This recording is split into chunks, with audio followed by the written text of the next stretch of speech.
But democracy is under threat in the universities from every possible direction. We've seen the way this government operates. We've seen the way it does backroom deals, whether it's the Sky City Casino Convention Centre or John Key cuzzying up to the movie moguls in Hollywood. Well, the universities are not immune to those backroom deals. At present, the Minister responsible for everything, including tertiary education, Minister Joyce, is engaged in a backroom set of discussions to change the way that universities are governed and the structure of the councils so they represent much more of a corporate board. So who does that mean will go from the university councils, the staff and the students? When they say that they want an efficient university, they mean they want to strip it of the voices of those who actually know what a university is, are committed to retaining a university and might therefore get in the way of their business plans to turn us into yet another depoliticised, ineffectual corporate venture. So what do we want? We want democracy. When do we want it? Now. What do we want? Democracy. When do we want it? Now.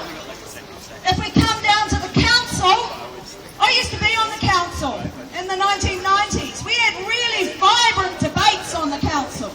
That was before they had all the controversial stuff behind the scenes before the actual public council meeting, so that the front page of the Herald Test would mean that they weren't embarrassed by any discussions that they didn't want to be in the public domain. The kinds of decisions we see now being made as commercial and confidence decisions by the council include the purchase of the Lion Brewery site down the road. Massive future debt for this university.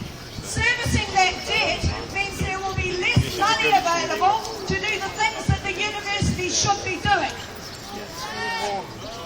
When we look at who is going to pay the price for that, it's going to be you guys with fees, it's going to be us with salaries and screwing down especially new recruits in ways that give them no job security and where they don't want to be here, and it's going to mean all of the important social dimensions of the university getting stripped out if they don't return on the fund.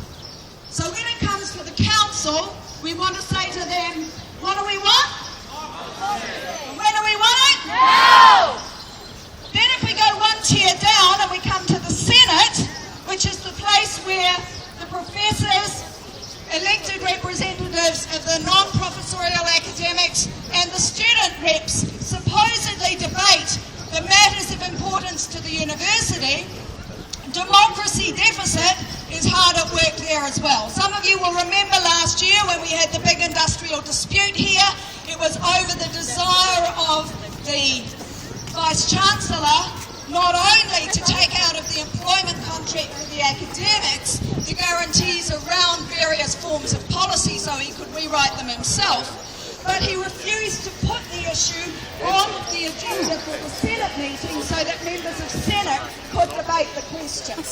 And we have now got a Senate working party that has been trying to work out how we can revitalise democracy in the Senate.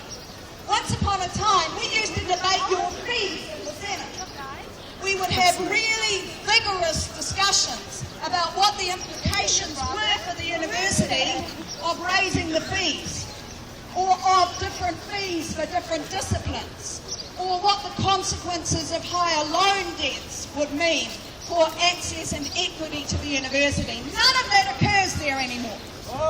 It's all gone behind the scenes because it's all commercial and it's nothing to do with the university. But it is the core of the university, it is your futures, and it is a part of what we should be discussing in a democratic Senate.